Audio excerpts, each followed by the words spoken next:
마가복음 16장 1절에서 8절까지 같이 봉독하겠습니다. 안식일이 지남에 막달라 마리아와 야고보의 어머니 마리아와 또 살로메가 가서 예수께 바르기 위하여 향품을 사다 두었다가 안식 후 첫날 매우 일찍이 해 돋을 때 그 무덤으로 가며 서로 말하되 누가 우리를 위하여 무덤 문에서 돌을 굴러주리려 하더니 눈을 들어본즉 벌써 돌이 굴려져 있는데 그 돌이 심히 크더라.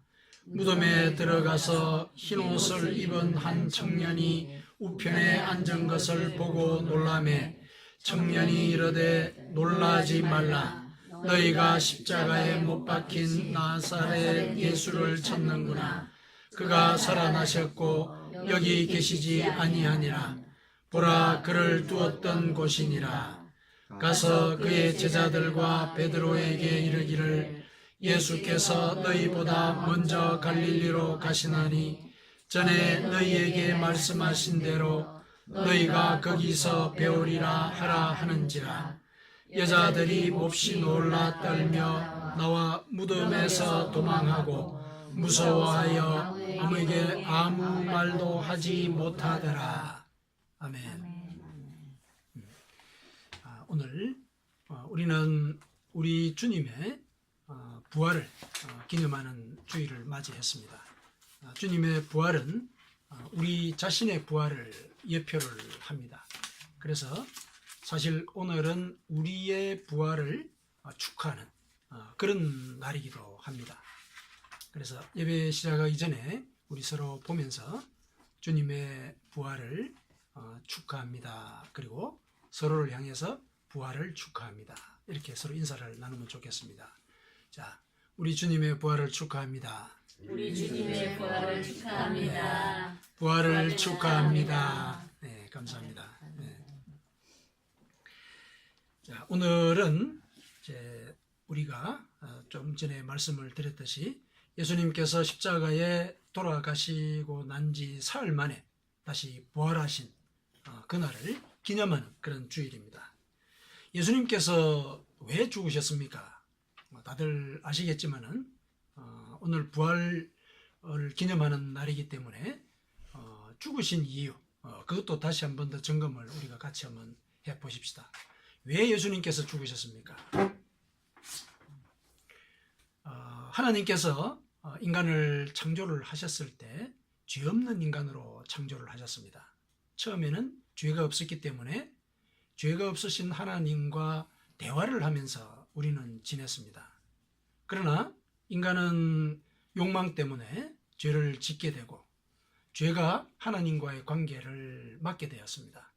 그래서 우리는 하나님께서 친히 우리를 만드셨을 때 일러주셨던 그 삶의 조건을 우리는 어기게 된 셈입니다. 그 삶의 조건이 뭐냐면은 죄를 지으면 죽는다. 그렇게 얘기를 하셨습니다. 죄를 지으면 죽는다라는 이 개념은 죄를 지었을 때 처벌을 한다. 이런 개념 이전에 우리는 그처럼 죄가 없는 존재이라는 사실, 그것을 먼저 강조를 하신 것입니다. 그래서 이와 같은 상태 속에 죄가 들어오게 되면은 우리의 죄의 없음이라고 하는 그런 상태, 그것이 죽어버린다는 겁니다. 그것이 죽어버리는 것은 엄청난 결과를 초래합니다. 우리 육신의 죽음뿐만 아니라 하나님과의 교류가 단절이 되는 겁니다. 그러니 하나님의 형상으로 만들어진 그 존재 자체가 죽어버리는 이런 결과를 초래하는 것이죠. 그래서 그와 같은 이 엄청난 결과가 우리에게 닥치게 된 것입니다. 그래서 우리 인간들은 욕망에 휘둘리면서 죄 속에 쌓여서 살게 되었고 결국 죽음의 길로 가게 되었습니다. 그러나 하나님께서는 우리 인간을 당신의 형상으로 만드셨고 또 그 형상이 이렇게 죽음의 길로 나아가는 것 불쌍히 여기셨습니다. 긍휼히 여기셨습니다. 그래서 친히 인간의 몸을 입고 이 땅에 오셔서 인간이 짊어져야 했던 그 죄의 대가 대신 지불하셨습니다. 왜 굳이 인간의 몸을 입으셔야 했는가? 그냥 명령만 하셔도 되는데 왜 인간의 몸을 입으셨는가? 그것은 그 죄를 지은 존재가 인간이기 때문에 인간이 그 죄가를 대신 갚아야 그 죄가 해소가 되는 것이지 않겠습니까? 그래서 인간의 몸을 입고 이 땅에 오셔서 죄를 대신 지셨습니다. 그런데 왜 대신 지셨을까? 왜 또 하나님께서 대신 지셨을까? 그것은 처음에 인간을 만드셨을 때 죄를 지으면 죽을 것이다. 이 조건을 설정하신 분이 하나님이시기 때문에 하나님께서 그 조건을 완수를 해야만 이 형벌의 죄책이 사라지게 되는 것입니다. 그래서 굳이 인간의 몸을 입고 오셔서 돌아가시게 됐던 것입니다.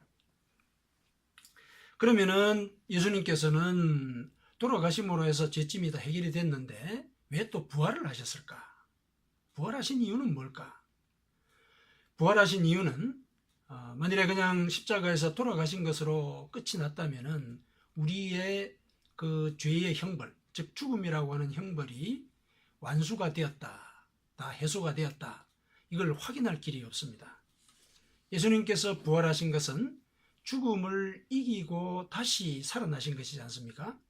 그렇기 때문에 그 죽음의 형벌이 완수되었다, 완결되었다, 이것을 우리 인간들에게 다시 일러주고자 하시는 그런 또 다른 긍휼의 표현이신 것이죠. 그래서 예수님께서는 부활을 하셨습니다. 그러므로 예수님께서 부활하신 이 사건은 우리가 죄로부터 노연하게 되었고 죽음의 형벌로부터 벗어나서 우리가 영원히 살 수 있는 길을 얻게 되었다, 이것을 선포하는 그런 의미가 있는 것입니다. 그래서 우리가 또다시 또 죄를 짓고 또 회개하고 그러지만 또 죄를 짓고 그러지 않습니까? 그렇게 회개를 다시 하게 되는 그 이유가 바로 부활 속에 그와 같은 은사가 들어있는 것입니다. 예수님께서 죄의 짐을 지고 돌아가셨기 때문에 그 사실을 믿고 우리가 다시 회개하면은 예수님께서 죽음의 형벌을 딛고 일어선 것처럼 우리도 그 죄의 대가를 우리가 그 십자가에 예수님께서 대신 못 박았다, 이렇게 믿고 다시 살아나서 부활한 자로서 살아갈 수 있게 된다. 이것을 우리가 그 부활 사건에서 읽어낼 수가 있습니다. 그래서 예수님의 부활은 우리의 부활에 대한 예표가 되는 것입니다. 이것을 믿는 우리는 부활한 자입니다. 오늘 본문은 우리가 부활한 자로서 어떻게 살아야 하는지 그것을 일러주고 있습니다. 오늘 본문의 내용을 살펴봅시다. 안식일이 지났을 때 여인들이 향품을 샀습니다. 이스라엘에서는 하루가 일몰부터 그 다음날 일몰 전까지입니다. 그러니까 이 여인들은 안식일이 지난 시점에 이 향품을 샀다 그랬으니까 그 안식일 그날 저녁에 이 향품을 샀습니다. 왜냐하면 안식일에는 물건을 사거나 또 물건을 옮기지 못하도록 율법에 그렇게 규정이 되어 있기 때문에 그날이 지난 저녁쯤에 그 향품을 이제 샀습니다. 그리고 다음날 일찍이 예수님의 무덤으로 갔습니다. 예수님께서 돌아가셨을 때 그때 시신에 향품을 제대로 바르지 못했다는 것이 아마 마음에 여전히 이제 걸려서 아마 그랬을 것이라고 우리가 생각을 합니다. 그런데 이 여인들은 그 무덤에 돌문을 옮길 대책이 없었습니다. 이스라엘의 그 무덤은 예를 들면 절벽의 동굴의 형태, 그리고 그 동굴문은 둥그런 큰 돌짝으로 이렇게 그 막는 그런 형식으로 무덤이 만들어져 있습니다. 예수님도 그 무덤에 묻히셨거든요. 그래서 돌을 이렇게 굴려서 그 무덤 문을 막았는데 여인들이 가서 그 돌 무덤을 열 것이다, 이거 도저히 상상할 수 없는 일이거든요. 오늘 이 본문에서도 그 돌이 힘이 크더라, 이렇게 얘기를 하지 않습니까? 그런 대책이 없이 그냥 이 무작정 이들은 갔습니다. 그런데 갔더니 그 무덤에 돌문이 열려 있는 것입니다. 그 사실도 놀랐지만은 안에 들어가 보니까 천사가 있는 겁니다. 흰 옷을 입은 청년은 천사를 가리킵니다. 다른 복음서에는 천사들이라고 이렇게 얘기를 하고 있습니다. 그 천사가 이렇게 말했습니다. 예수님께서 살아나셨다. 그리고 이 무덤은 비었다. 제자들에게 가서 이 사실을 알리고 갈릴리에서 예수님을 만나게 될 것이다. 이걸 알려라. 이렇게 얘기를 했습니다. 여인들은 너무 놀라가지고 무덤에서 도망을 쳤고 두려워서 이 일에 대해서 아무에게도 얘기를 하지 못했다. 성경이 이렇게 기록을 하고 있습니다. 예수님께서 부활하신 날 아침에 벌어진 일입니다. 예수님께서는 생전에 말씀하신 대로 부활하셨습니다.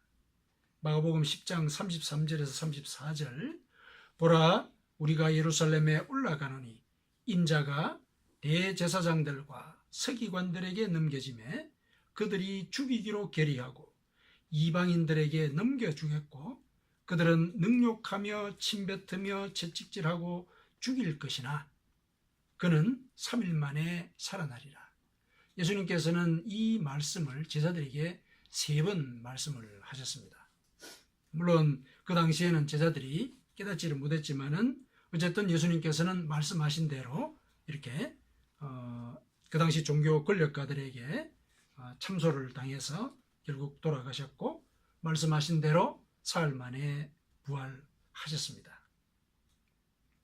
생명의 떡을 베풀던 하나님의 아들은 대제사장, 서기관, 그리고 이방인들, 여기 이방인들은 로마 사람들입니다. 로마 병사들, 이들의 정죄를 받고 처벌을 받았습니다. 이 사람들은 예수님을 각각 종교적이거나 그리고 도덕적이거나 혹은 사회적인 죄로 기소하거나 처벌한 사람들을 대변하고 있습니다.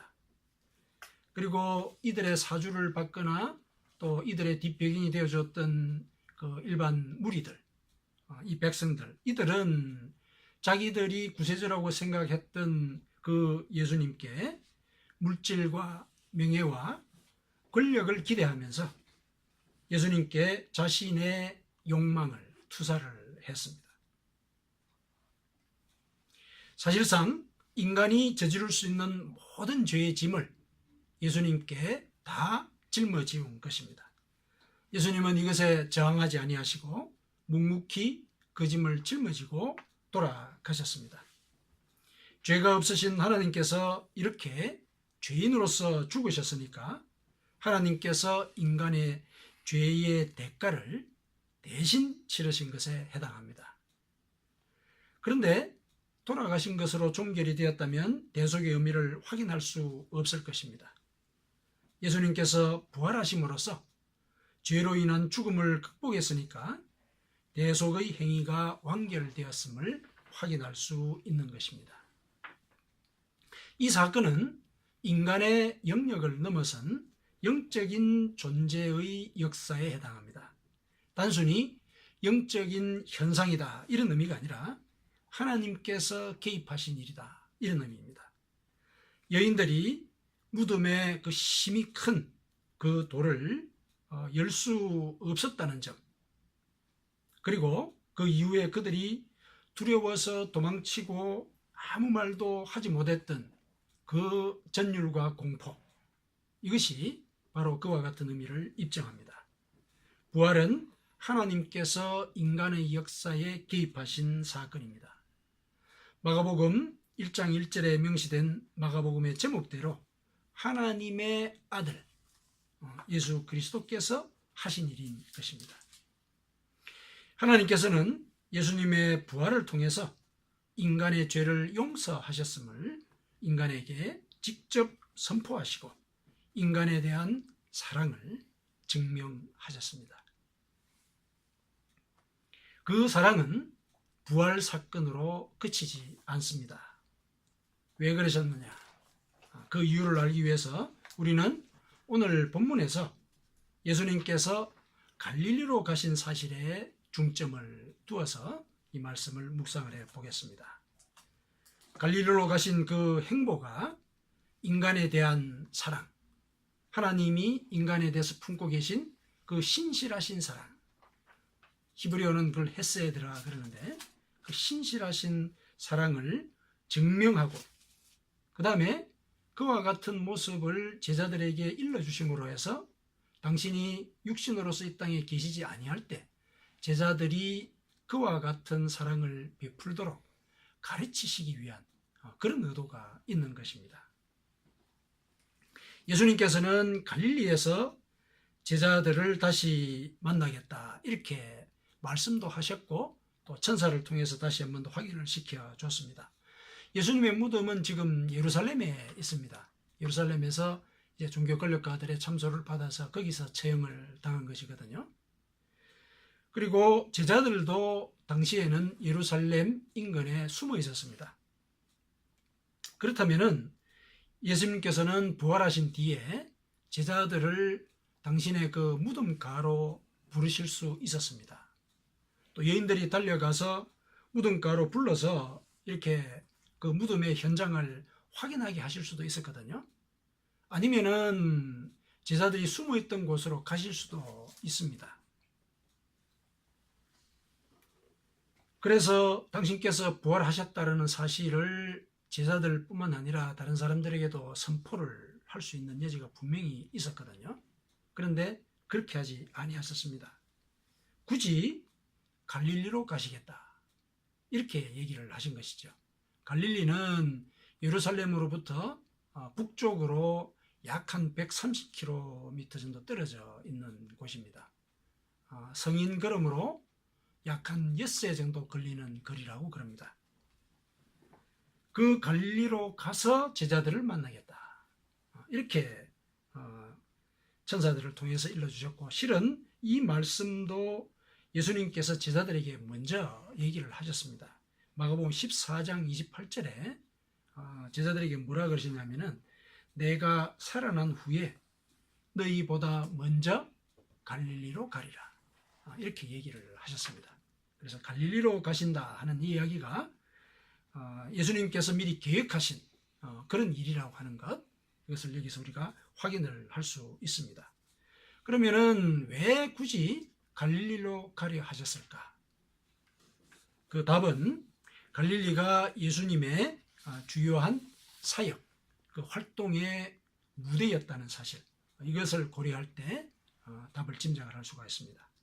갈릴리는 당시에 천대받던 가난한 자들, 병든 자들, 그리고 범법자들이 몰려 살던 그런 곳이었습니다.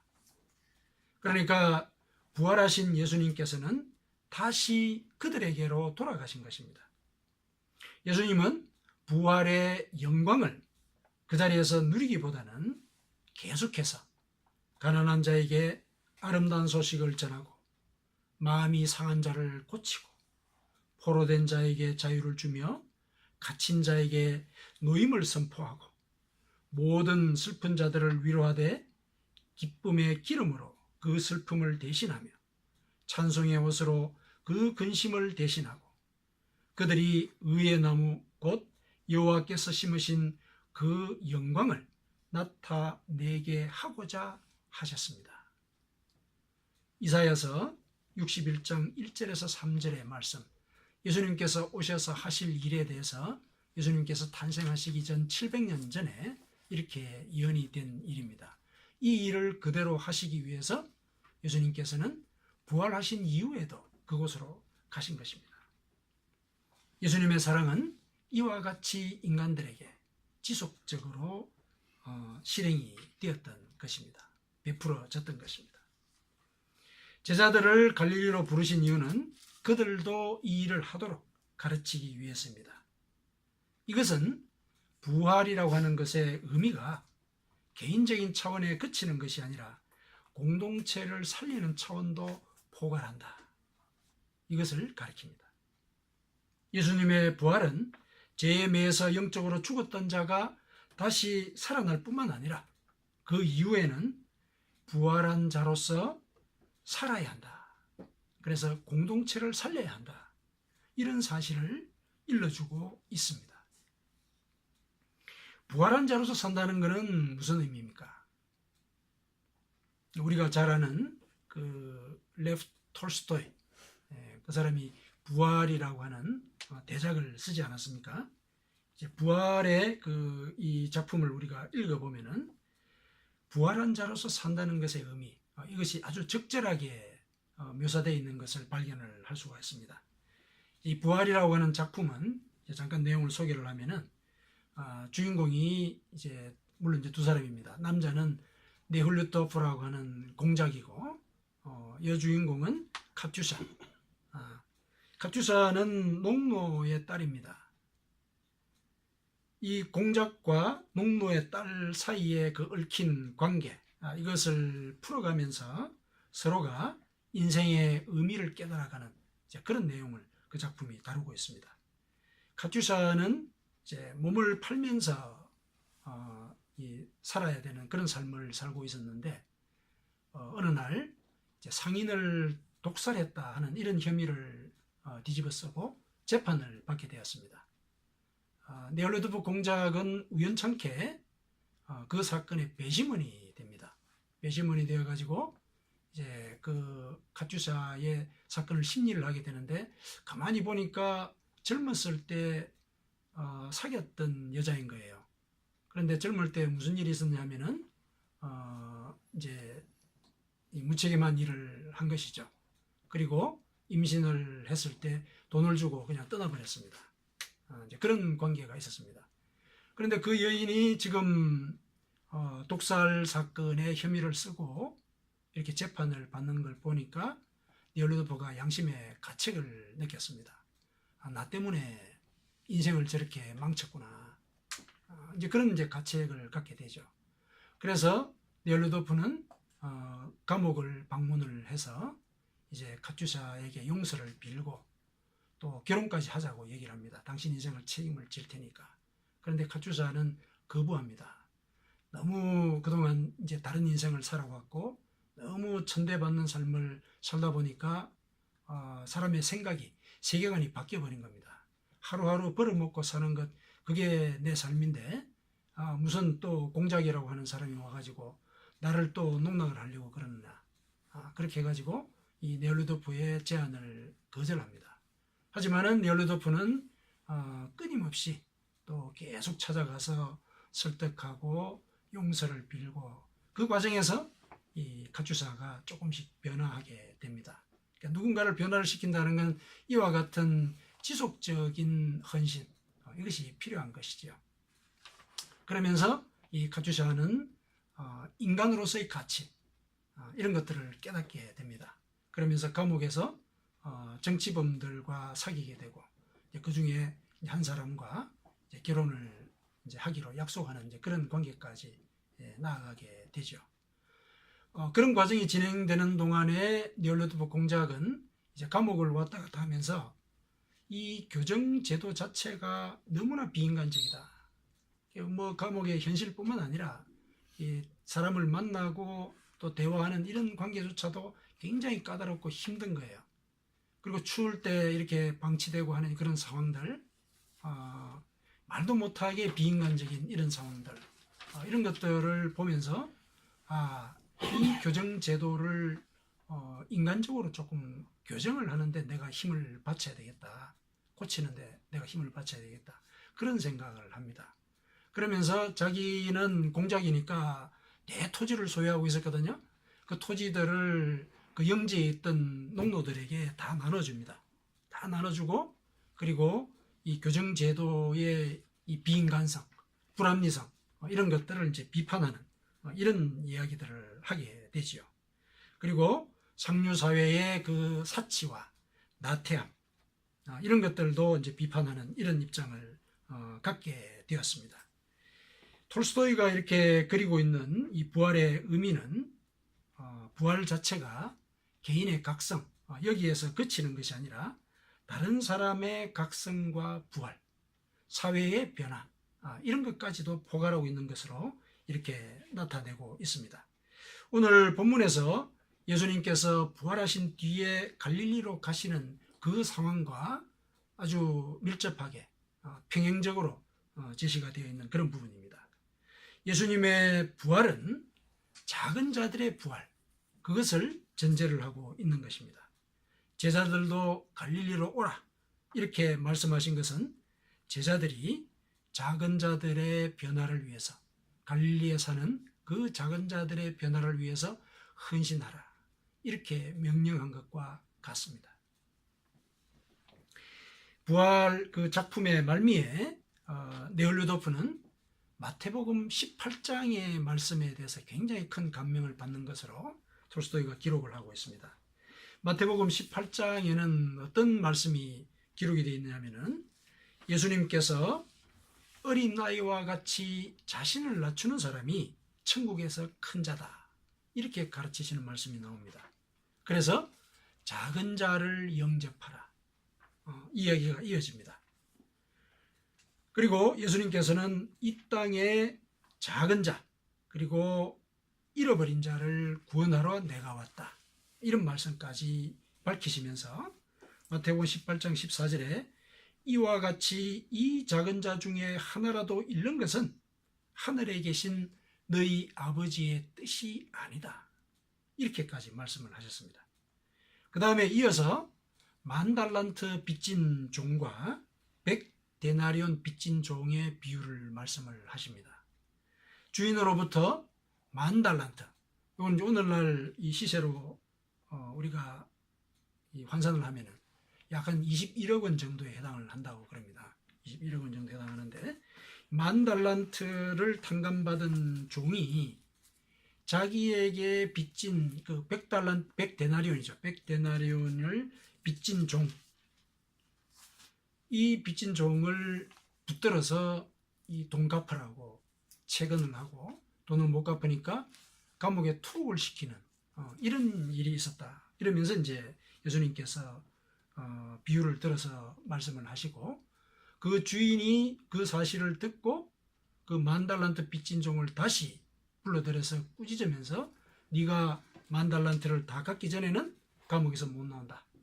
이렇게 처벌을 했다. 이렇게 얘기를 합니다. 그래서 용서받은 자는 다른 사람을 용서해야 한다. 이렇게 이제 가르치셨습니다. 채무자는 돈의 많고 적음을 떠나서 늘 이 10,000달란트의 부담을 지고 사는데 그것이 해결되었다 하는 그 해방감은 얼마나 크겠습니까? 그런 해방을 맛본 사람이라면 이웃에게도 해방감을 줄 수 있어야 한다. 이걸 가르치신 것입니다. 마태복음 18장의 전체 말씀은 작은 자를 섬겨야 한다. 그리고 죄를 용서해야 한다.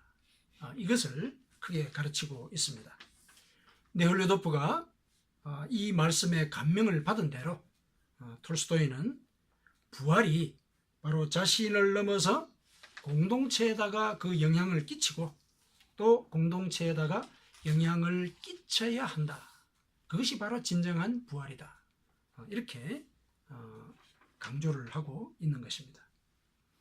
네홀루도프는 공작으로서 거대한 토지를 소유하고 있었고 다른 귀족들처럼 젊었을 때의 잘못에 대해서는 돈으로 해결하려고 했습니다. 하지만 그는 자신의 토지를 농노들에게 나누어 주었고 감옥에 면회를 다니면서 형벌제도의 불합리성과 억압적인 현실을 실제로 체험을 했습니다.